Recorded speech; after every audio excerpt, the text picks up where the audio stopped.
love, the compassion of Jesus. The most glorious work of all, to praise God in His kingdom. Moved by the Spirit. Anyone who lives in love lives in God, and God lives in him.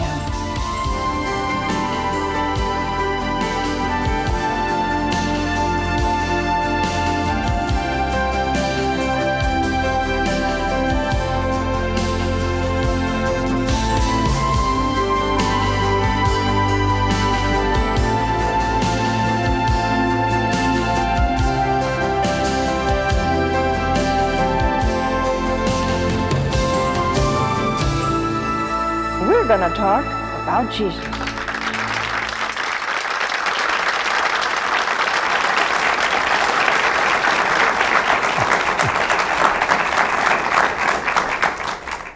Well, hi there. We have a wonderful teacher, one of our vice president's brother. I just found that out to my humiliation because I should have known it. They look alike. Do you ever meet somebody that looks like somebody else? They're not even relatives, but that isn't true in this case. This is our Chris Wegemer's brother, Gerard.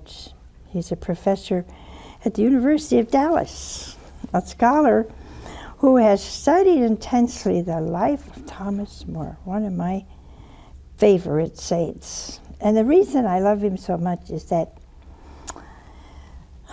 we need to read him today. You know, he fought for the faith to the point of losing his head in the right way. And so he was a great man. There is a movie, Man for All Seasons, is that it? That's right. And that movie taught me a lot because I thought it was very accurate. So I want you to welcome a man who knows a lot about St. Thomas More. Welcome, Gerard Wegemer. Thank you. It's great to be here. Good to have you. Good to have you. You know, these are wonderful books, and I don't know where is this in print yet, this one? Yes, it is. It is, wonderful. If you know a politician, or you happen to be a politician, I would get some of these books written by a man who was a saintly politician. Can you imagine? Just for a moment, can you imagine a saintly politician? Huh? Well, there may be today.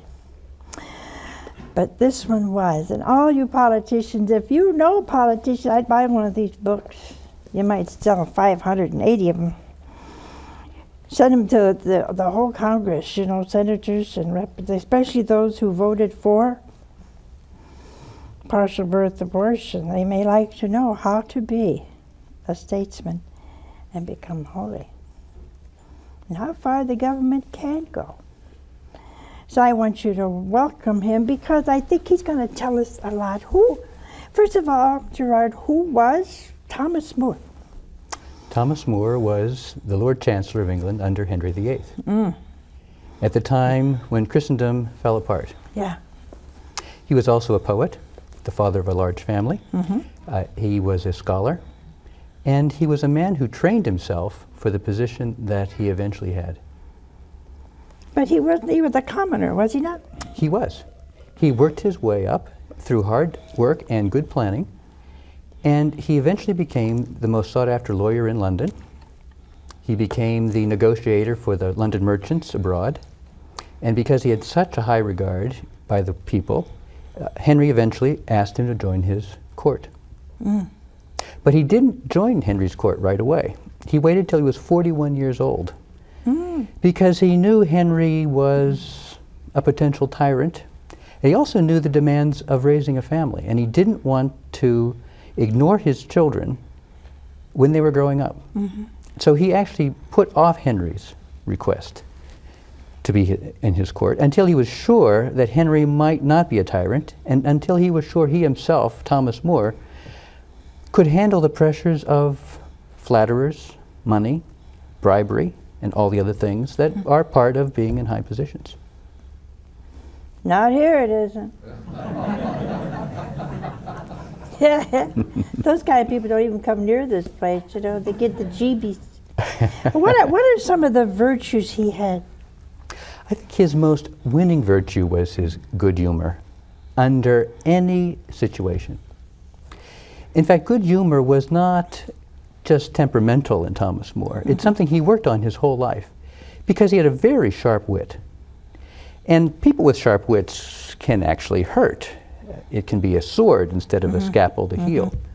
But More worked on his wit and he worked on his humor so that it would bring people together and it would invite people to open their minds to him. And I think this is one of the secrets of his success with his children, with his friends, and with fellow politicians. Thomas More was the first man ever recorded in history to make a public request for free speech in Parliament. And he did this in 1523 as the Speaker of the House under Henry VIII. Henry VIII granted it in that Parliament, but never granted it again. Because when people are able to be free in their speech and responsible, truth will win out. And More knew that. He knew that with his children. If he created a family environment in which his children were free to speak to him about what was on their mind. And the same with important political matters. He had thought profoundly about how to do that. And humor was part of it. Because humor invites people in an attractive way to say what's on their mind. And it diffuses emotion. One of the reasons that More was so successful is that he could diffuse emotion. It's the exact opposite of what Luther did during that Reformation period. Luther was working on anger. There were a lot of injustices in the church, and Luther was fostering hatred for those injustices rather than, well, what can we do to reform it? More took an entirely different tactic. But you know, it was funny when, how was it now, do I have it right, when he was in prison and he told the king or somebody, he changed his mind and they all ran and got all excited that he was going to sign the papers, and the king went and he said, "You changed your mind?" He said, "Yes." He said, I thought I would keep my beard. It has not harmed the king." And he was going to get his head cut. I thought that was hysterical. The king was very angry. Yes, yes. And More did that all the time. In fact, when he was going up the scaffold, he was at the end of his life. He had been in prison for years. His health was broken. And he needed help getting up to the scaffold. And he said to the executioner, "Listen, you help me up, and I'll get myself down." Oh, that's awesome. Now that was just minutes before he was to die. I know. In a trial that was clearly set up, and a man whose family had been, all of his possessions were taken away, and everything that he had in the world had been unjustly taken from him. And he could have that frame of mind. Why? Because Thomas More, all of his life, prayed and realized and reminded himself every day that God's in charge of history. And so if God needs someone like Thomas More today, God can raise up such a person. Explain to the people what the issue really was. I mean, it has to be important to be willing to lose your head. The issue was, could the church be independent in England? Henry VIII wanted to be the head of both church and state. And he manipulated the Parliament and the convocation of bishops to get them to recognize him as the emperor of England. Now, the emperor would have control over both church and state. Thomas More fought to the death to prevent that. And he did it mostly through a very subtle writing campaign. In fact, most people, in fact, one small area, I think, where the movie doesn't do him justice is the movie gives you the impression he was silent after he resigned. But More was not silent. He wrote more in the last 3 years of his life than he wrote his whole life. Much of it at a very high level, arguing against the principles that Henry was trying to foist upon the nation. He was arguing against Henry's paid propagandists. He was arguing against a legal scholar named Christopher Saint Germain, who was a 70-year-old scholar who wanted the church to be controlled by the state. Mm. And that was the essential issue. You know, could the king be the head of a spiritual body? But it had a lot to do with his wife, did it not? That's what started it, yes. But curiously enough, More was willing to accept that because it was accepted by Parliament. Henry VIII, divorced his wife Catherine. It couldn't be done through Rome, and so he broke with Rome, made Cranmer his archbishop. Cranmer then gave Henry the divorce, and Henry married Anne Boleyn, his second wife. Now, More didn't support that. He refused to go to the coronation. But when it was all done, he was willing to accept that because it was a political matter. But it wasn't a political matter who could dissolve such a marriage. And that's why he fought. Yes. Yes. Because, in fact, from that time, the church was actually outlawed in England until the 1800s. And More knew that. The bishops, I don't think, realized the extent of what Henry was actually doing. They did about 10 years later. And to their credit, every one of them opposed Henry at that point. But it was too late. Oh, yeah. Well, John Fisher, what did he lost his head? Was it over the same thing? Same thing. He and More were best friends. Fisher was imprisoned just about the same time as Thomas More. And Fisher wrote actively against Henry's marriage to Anne Boleyn, or divorce from Catherine. Mm-hmm. And that was his role as the spiritual leader. More didn't see him, More's role was not that. So he kept his arguments on terms of law in the Parliament. So Fisher for the church and Thomas More for the Parliament. Well, he was a courageous man, though. Extremely courageous. And courageous at every stage of his life. He was courageous when he was a young man. And one of the curious things about his life, I went into writing the biography, A Portrait of Courage, asking myself, how did he get the courage to do what he did at the end of his life? Mm-hmm. And I was surprised to find out that it happened in his early 20s. In his early 20s, More went through his greatest trial, what he considered his greatest trial, at a time when he hadn't developed a deep interior life yet, a deep spiritual life. And the trial was, what am I going to do with my life? He was a very talented young man. He had great arguments with his father about this, so much so that his father seems to have thrown him out of the house. And for someone with a poet's heart, mm-hmm. More's heart, he was deeply hurt by this. And it took him some years to find out what is God's will for me. And it's during that time of great uncertainty, no serenity, and the trial of the unknown that he says he was brought almost to the gates of hell. Mm. Those are his words. But that's where he learned the importance of prayer. And so in his early 20s, he began a program of prayer. Every morning before he went to work, he spent several hours in prayer and study. And this is how, it seems, at least from the best I can do in reconstructing his life, he was able to have that serenity at every other stage of his life. He lost his first wife after their fourth child. So married 5 years, 4 young children, and this was another trial in his life. Mm-hmm. He married within 30 days, the best woman he knew, because he wanted his children to have someone to take care of them. He was also the busiest lawyer then in London at that time. And his life progressed. There were lots of difficulties. His first time in Parliament, he was almost killed for speaking his free mind. And his father was imprisoned. And this sent him back to the books. When he studied in the morning, and when he developed his own history of England, his own political philosophy, his own understanding of the English nation, it's because he knew this had to be done for the good of his country.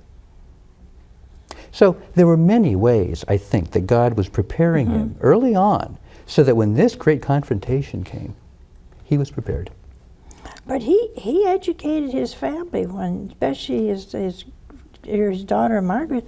Yes. When most men did not educate their families. That's right. In fact, I'd like to perhaps show you his family. We have a portrait here. This was reconstructed from the famous Holbein portrait, and it has his 4 natural children and his 2 adopted children. Now, because women weren't normally given the same education as men, he started his own school. His daughters couldn't go to Oxford, so he hired tutors from Oxford and brought them to his home. Now, this is the delightful family portrait, and your audience might try to figure out what moment did Thomas More want posterity to remember in his family life. Now, it's an odd picture because there are books on the floor. The family monkey is over here running up the dress of Lady Alice. Family monkey? Yes, he used to bring lots of interesting things back from his travels. And the You'd children. have to really love a man like that, that brings a monkey in the house. And there are musical instruments here. The children are all looking in different directions. Who is that? This is the family fool. Looks like Henry VIII. I thought it was Henry VIII. It does look like Henry VIII. It does look like Henry VIII. Well, tell me, what did a family fool do? Entertain after meals, because they were always guests of state and other people who were visiting the home. Unbelievable. So the question is, what is the family doing? Reading. This one has a book. Some are That reading. one has a book. And what else does that one have? I can't figure that out. What is it? That's actually a rosary. You're kidding. It is. Oh, you don't see all of it. Yeah, that's something. They're praying, huh? They are about to pray. They have just finished a family discussion, because we know that these are books of the new learning on the floor, and they're now turning to the family prayers. Now, they've also obviously been entertaining, because the musical instruments are out. You have dishes and fine serving utensils on the sideboards, and they're all elegantly dressed. In fact, my theory about this painting is that the king has just left, because we know that the king was so impressed with the learning of Thomas More's daughters that he asked them to philosophize for him. And this is what they seem to be doing. Elizabeth was sitting here. They have all the books around them. They're still deep in thought, thinking about what they've been arguing about. And that's Is that his wife at the very end? Here is his wife. Oh, there's his wife. In fact, she and Thomas More seem to be the ones most ready to pray. She's kneeling down, and More is the picture of serenity here. So here you have the 2 pillars of this very busy family. And Well, who is the one in the red there that looks... that's Thomas More's father. I wonder, because it looked a little bit like Thomas More. He's 76 years old. He's not too interested in what everything's going on. And he's a judge. That's why he's in scarlet. Ah. This is a reproduction of a real painting, huh? This is a reconstruction. Oh. After More's property was confiscated, the actual painting was lost. This was made from the sketch that was made for Erasmus, Thomas More's friend. Yeah. So we added the color for the I book. don't know if our audience saw it. Did the audience on there? They saw it? Okay. That's so... Well, tell us some of the stories about Thomas More. There are so many great stories Chris about said Thomas you More. had some real good ones. Well, practical. In what area? I think one very interesting area is going to be in terms of the family. It's what charms everyone. And Thomas More was a master educator because he knew how to get his children to learn for love of him. He made life so pleasant that his daughters would tell us in their letters that sometimes they would do things wrong just to see how he would correct them. Awesome. But he was also very careful about their education. He supervised their education. And we have just one letter that he wrote to the tutor of his children. And he says, what I want you to do first and foremost is not to get them to do things well for pride. And the first thing that you must do as their teacher is to learn how to get them to be virtuous and to love being virtuous. Virtue in the first place, learning in the second, was his philosophy of education. Wish we had that today, don't you? It would make a big difference. It would make a big, big difference. He spoke often of fond fantasies. What was that? Fond fantasies was his way of explaining to his children and to friends the danger of pride. Because all of us come up with fond fantasies. Okay, give me Instead some. of, for instance, we all imagine how we would like our family to be tonight after a hard day of work, or how we'd like the church to be in 1997. We have an idea of how that should be. We have an idea of how we should be and how people should treat us. But the complexity of reality never matches our simplified image of it. But we attach ourselves to fond fantasies. And according to Moore, that's what causes impatience, sadness, discouragement, and why we don't go ahead. He had another wonderful way of explaining this to his children. He told them they shouldn't murmur. That is, complaining internally. Because all of us complain internally. It's too hot, it's too cold, that person insulted me. But Moore tells another story, a very fascinating story, that murmuring or internal complaining is actually a lack of faith. And if we don't check it, if we don't stop it, it causes the greatest harms. And to prove this, Moore tells the story of Saul in the Old Testament. Saul was the hand-chosen person to be king of Israel. And Saul loved God. But eventually Saul fell from God and even blasphemed God and had to be removed as king. So Moore asks, what happened to him? And Moore says it all starts with his murmuring, his complaining, all the difficulties. Now I have an army to feed, I'm outnumbered. And from internal complaining, he falls to negligence, and from negligence to outright rebellion, Moore says. But you see, it's this practical wisdom that he had. Now, for his children, he would say, he wouldn't explain all this, but he would say, you can't get to heaven in a feather bed. Very good. So, to take suffering. Suffering's a part of life. Well, you know, negligence, he found it to be a serious issue. Most people today, negligence is just some way of not doing something or an excuse for not doing it. How did he feel about negligence?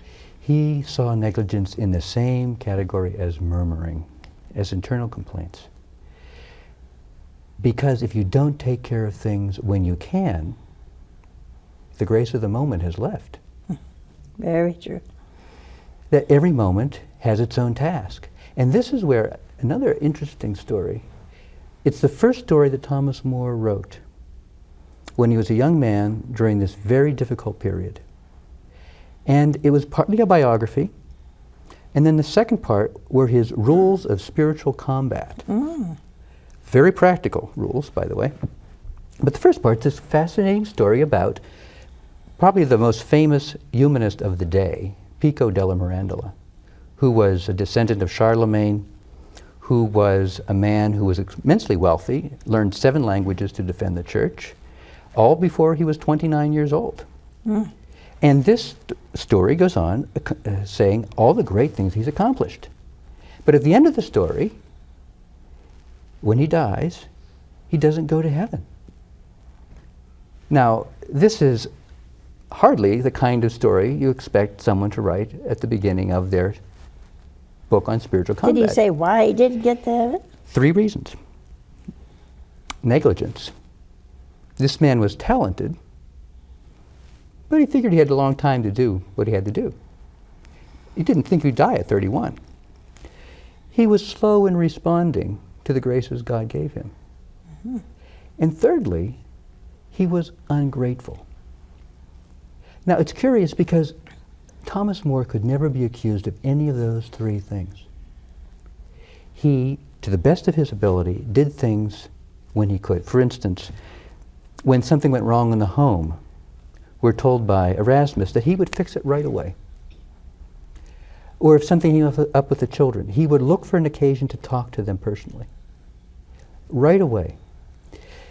He wasn't slow in responding, he wasn't negligent, and he was always grateful to people. It's what made him such a great friend. Yeah.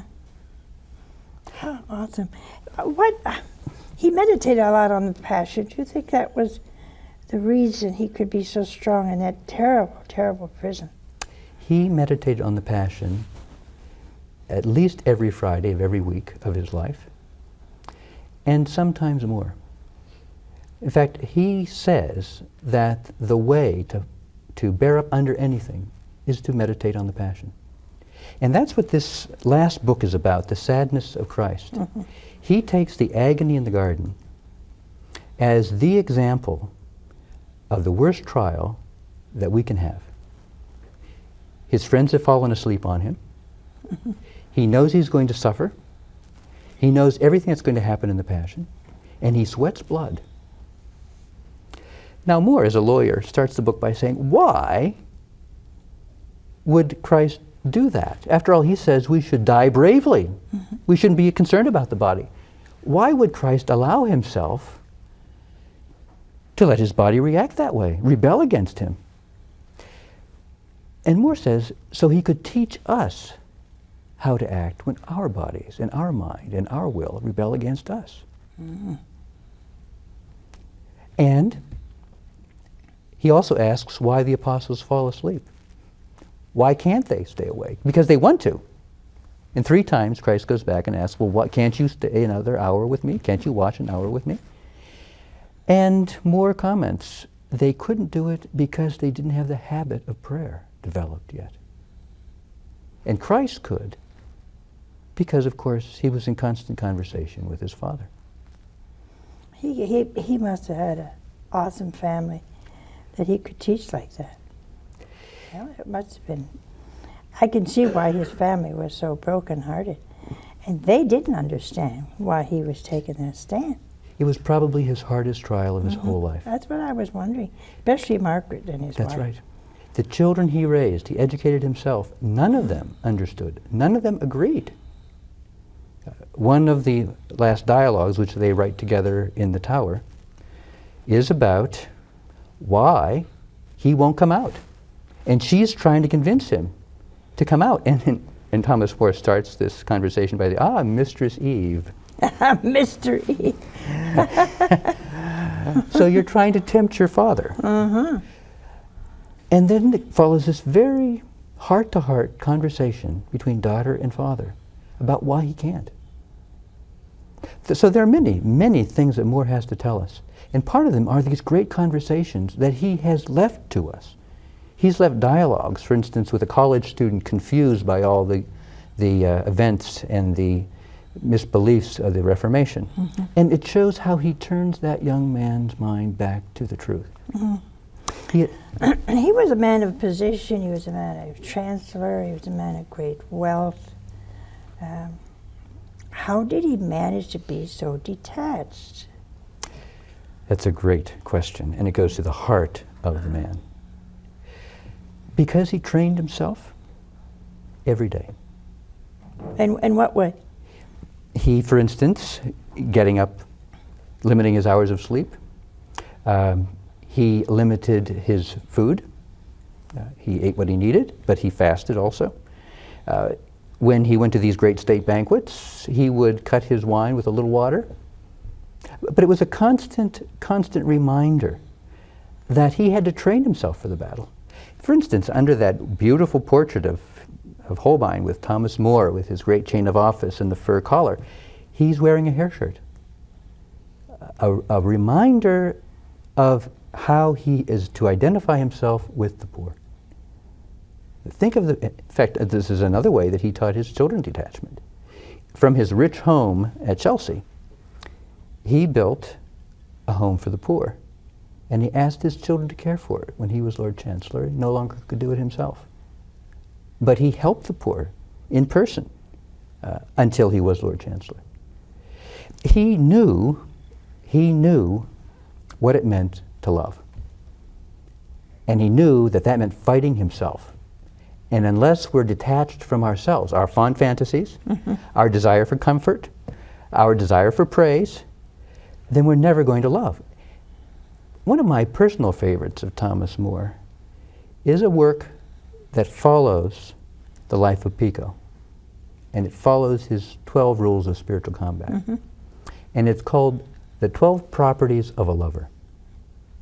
This is a beautiful poem, 12 parts. And it talks about the freshest love that two people have at the beginning of their life together. And 12 times he presents what the sentiments of the heart are for those young people. The perfect lover longeth for to be in the presence of his love, both day and night, he says. But they can't be present to one another, but they're there in mind and heart, he goes on to say. And that's how we should be with God.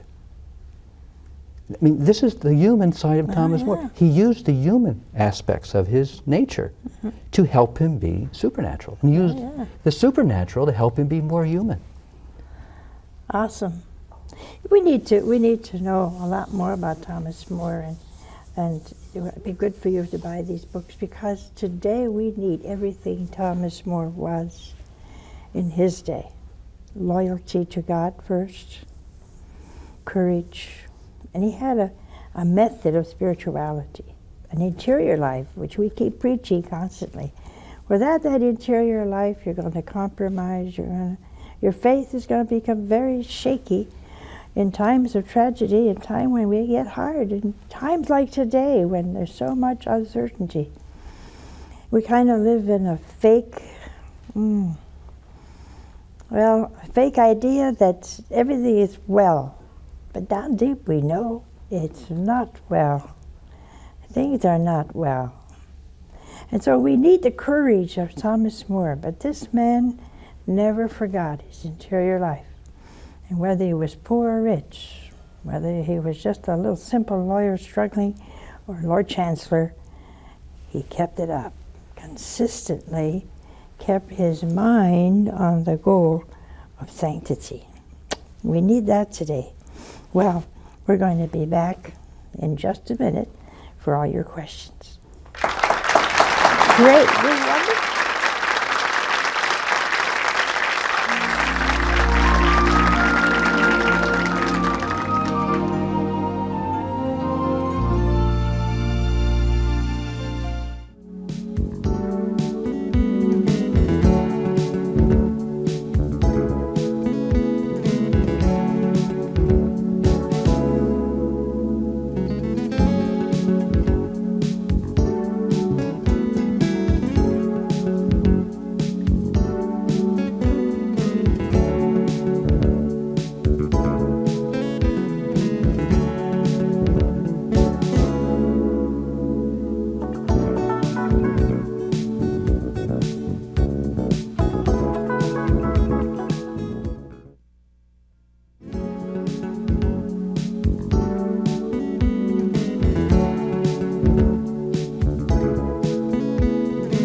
I just opened this wonderful book by Gerard called A Portrait of Courage. Here it is right here, and I show it to you too. And I'm going to tell you where to get it, but I just opened it up to this, and I want to read it to you. He says, "And finally, Margaret, this I know well, that without my fault he will not let me be lost. Therefore, my own good daughter, never trouble your mind over anything that ever shall happen to me in this world. Nothing can come but what God wills. And I make myself very sure that whatsoever that be, even if it seems ever so bad at sight, it shall indeed be the best." Oh, what a father to have, or friend, huh? I would advise you to get this book. And then he says, "Serve God and be merry and rejoice. And if anything happens to me that you would not approve, pray God for me, but trouble not yourself." What a man. So we have a call. Hello? Hello? Hi, Where are you from? hi. I'm from Denver. And what is your question? This question isn't really related to the show, but I haven't been exactly using the gifts God gave me in school, and is there a special prayer to help with that? And How old are you, sweetheart? I'm 12. You're 12. I'm not too sure what your question is. Okay. Well, she might pray to St. Thomas More, because St. Thomas More is someone who felt at his... Oh, you're talking about being a good student. That's right. Okay. That's right. And Thomas More is someone who knew that it's hard to be a good student. And so early in his life, he also prayed to work hard. It's curious, his last prayer that he wrote went something like this: "Give me the grace, good Lord, that what I pray for, I may also labor for." Mm-hmm. And he was known to be the first one at work at the court every morning. He had this work idea that this is what God wanted of him. And so perhaps pray to St. Thomas More. Well, I know when you're a student, that is God's will. And although when I was a student, I didn't know it was God's will, and I didn't like it either. But don't batter yourself after me. It is God's will that you study, and if you pray to the Holy Spirit, to Our Lady, they will help you. They will help you. And you need to be true to your state in life right now. You're 11 years old, and you're a student. And if you do your best, I wouldn't worry about anything else. You know, Thomas was always focusing on fatherhood. Before we go to our next call, could you say a little bit about that? He wanted to treat his children the way he saw God treating him. One of the earliest prayers he writes refers to God as a very tender, loving father. And I've always found it curious that when he wrote to his children, he signed off, "Your tender, loving father." And this was his whole idea of fatherhood, that he should love them the way God loved him. You know, that's so unusual, because today it seems the opposite. If someone had a father that was demanding or whatever, they turn almost the same when they grow up. It doesn't seem that they learned a lesson. And yet his father was very hard on him. Very hard. And Moore did things very different than his father. But that's what he learned from God the Father, the perfect Father. He learned from his spiritual life, too. That's right. You had to be allowed That's to right. do that. We have another call. Hello?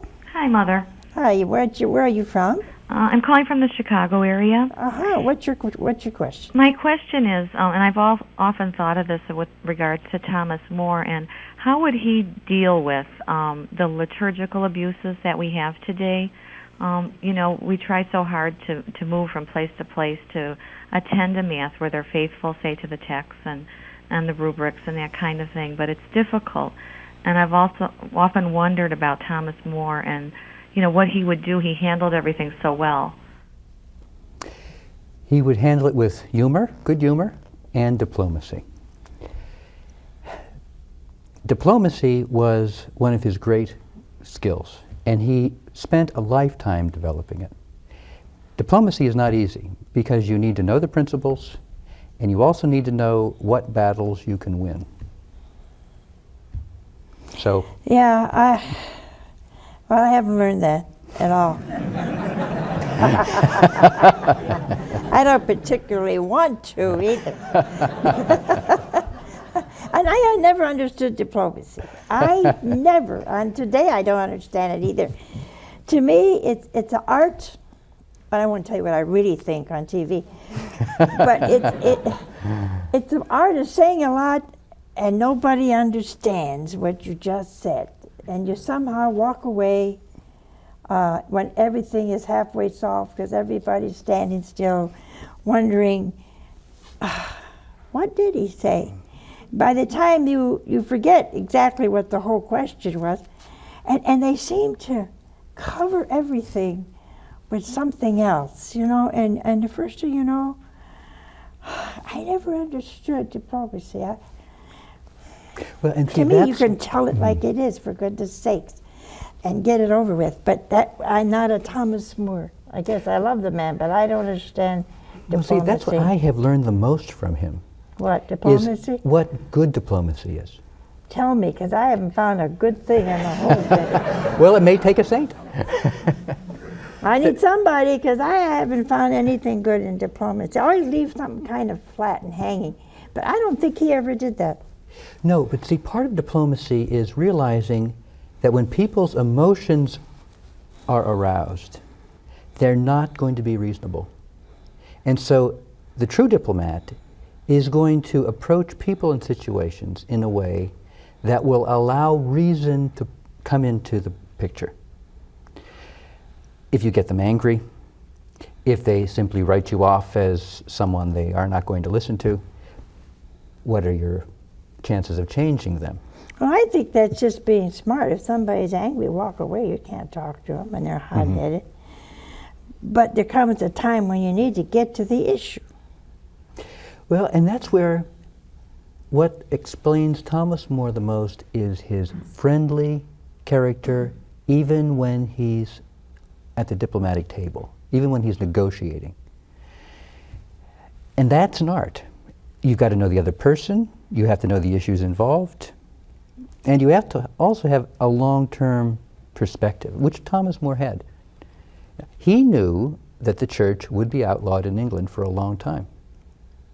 And yet he kept Henry VIII's friendship as much as he could. He himself never went directly against Henry in a way that would arouse his anger by anything he said until the last moment of his life. Because he wanted also to appeal to Henry's conscience. I think this is another part of diplomacy.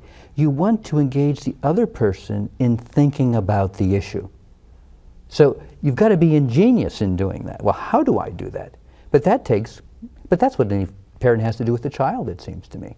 Sometimes children can be very obstinate and very headstrong, and the parent's got to think and pray, how do I get through to that child? And it won't be easy, and you may fail many times. But it's keep trying and keep appealing to the conscience. That's diplomacy. That's part of diplomacy. I missed it all the way. Another call. Hello? Hi. It's John Wessel, Maple Heights. What is your question, John? Any comments on Thomas More's book or treatise on utopia, where he made room for, I think he made room for slavery? That's a hard question. And I spend a fourth of the statesmanship book dealing with that question. The Utopia is his best-known work, and it's his version, Christianized version, of Plato's Republic. One of the most difficult books in the Western canon. Many people still consider Utopia the best dialogue written in English. I explained Utopia as a great statesman's puzzle. There are a lot of contradictions in that book. There are a lot of elements. You have to consider who's saying it and under what circumstances, just what a statesman has to do. And so I entitled that section A Statesman's Puzzle, because essentially to answer that question, you have to understand human nature. And he constructs this puzzle in a way that forces you to think about every aspect of human nature. Foreign affairs, in terms of the religion of the country, the passions of the people, the philosophy of pleasure which they have, all those things have to be worked out in a philosophic manner. Did he approve of slavery? No, he did not. We have another call. Hello? Hi, Mother Angelica. This is Rocco. I'm from LaGrange, Georgia. Wonderful. What is your question? And I just have a very brief comment. You are on top of my electric and gas bill, Oh, not in thank you. between them. And I have a question for your guest. Yes. I have a son in law school who is already practicing law.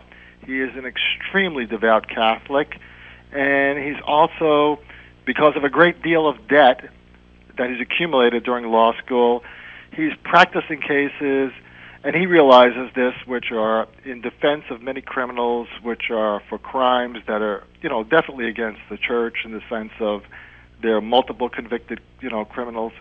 And I have a difficult time giving him guidelines, and my wife and I have tried the spirit of Thomas law, but perhaps we need something more affirmative. He's going to be listening to this tape soon, so I appreciate if your guest could give us some help in that area. There are a number of good Thomas More societies around the country, and many of them sponsor legal ethics seminars. And I would recommend finding one of those local chapters and perhaps participating in some of their activities. Also, find a good Catholic lawyer or a good upstanding lawyer who understands these principles and have lunch with them periodically. These are things that are very complex, and you need someone in the profession to help you think them through.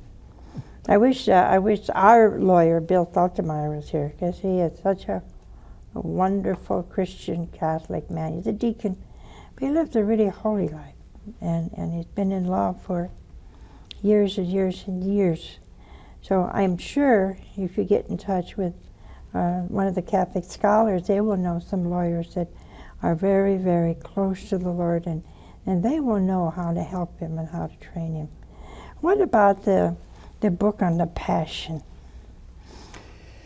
The Sadness of Christ. That book, Moore writes, his last book in the Tower, and in that book, Thomas More explains the nature of prayer, the nature of the greatest trial we can have, and the highest form of courage. And it seems that the highest form of courage is patience and diligence, bearing up under the weight of your duties. The book has a number of sections in it. It's a commentary, a line-by-line commentary on the agony in the garden. But he constantly brings in issues of the day. And he uses one powerful metaphor, that a person who, because of fear and sadness, gives in, is like a cowardly ship's captain who, because of the winds, cowers in some corner and lets his ship go down. And the book is very encouraging because we all go through our agony, and it's important to know that the agony will be over, and all we have to do is be diligent. And that's what Moore seems to be saying to statesmen, to parents, and to every one of us. He used the Psalms in his Every spiritual life. day. Yeah. Every day. In fact, appended to this version of the Sadness of Christ are his own collection of Psalms.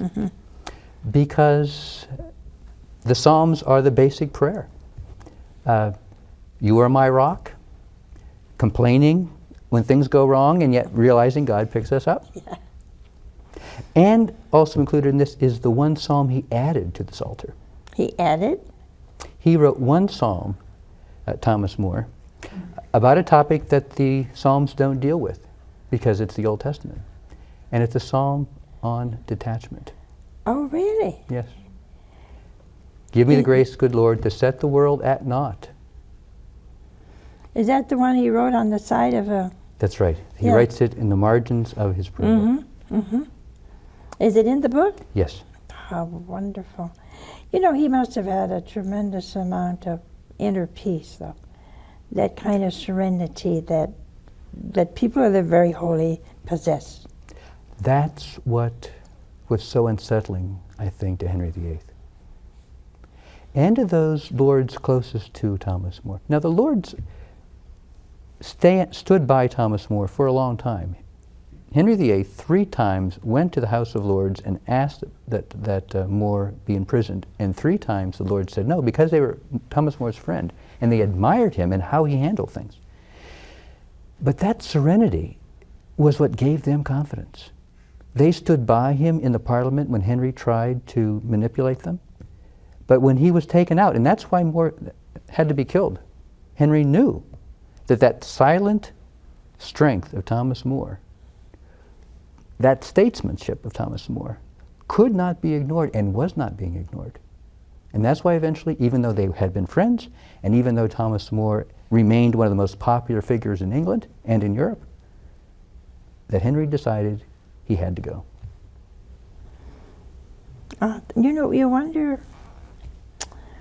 You wonder if Henry ever had any guilt complexes over him, and because it was so unjust and so unfair. He was really jealous of his sanctity. Well, and you can see that Henry VIII, before he broke with Rome and before he had the divorce, was struggling largely because of More. He actually asked More's opinion twice about the divorce. And More told him in a very diplomatic way, but clear. And so it must have been on his conscience. Mm-hmm. Had to be. Well, I think you're wonderful. Must be a wonderful teacher. Well, it's such a what great do you pleasure. teach at Dallas? I teach literature. I knew it. I just knew it. I don't know why I asked you. We do Homer and Shakespeare and many other people. Well, as long as you do Thomas More, Right. that's wonderful. Well, don't forget now that we have to get down to the mundane, and that is put us between your gas and electric bill. Please don't forget. This network is brought to you by you. That's the most wonderful thing. You know, the Acts, all the people were one community. They prayed together, and they shared everything. And I think that's what our family is. We pray together with the Mass, with the Rosary. We're learning together by all the wonderful speakers like we had this evening. And we're sharing. So write to me, will you? Write to Mother Angelica, Irondale, Alabama, 35210. And we'll be able to continue bringing you awesome speakers and people who understand the spiritual life. And saints like Thomas More, who had to struggle more than you and I will ever struggle, but give us an example of how to be like Jesus under the most trying circumstances. And we really have to help ourselves. And you notice as we were talking about Thomas More, he constantly pushed himself to do God's will and to strengthen his will by doing things that were hard for him to do.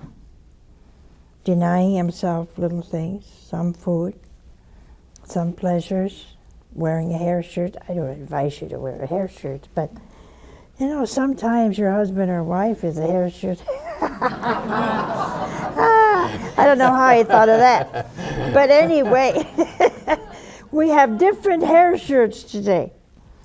So you can only bear it by meditating on the Passion of Jesus and by prayer, and always pray to Our Lady. Will you do that? Well, we'll be back next week with more wonderful guests, and we'll talk again about Jesus and his mother. Oh, you can be holy.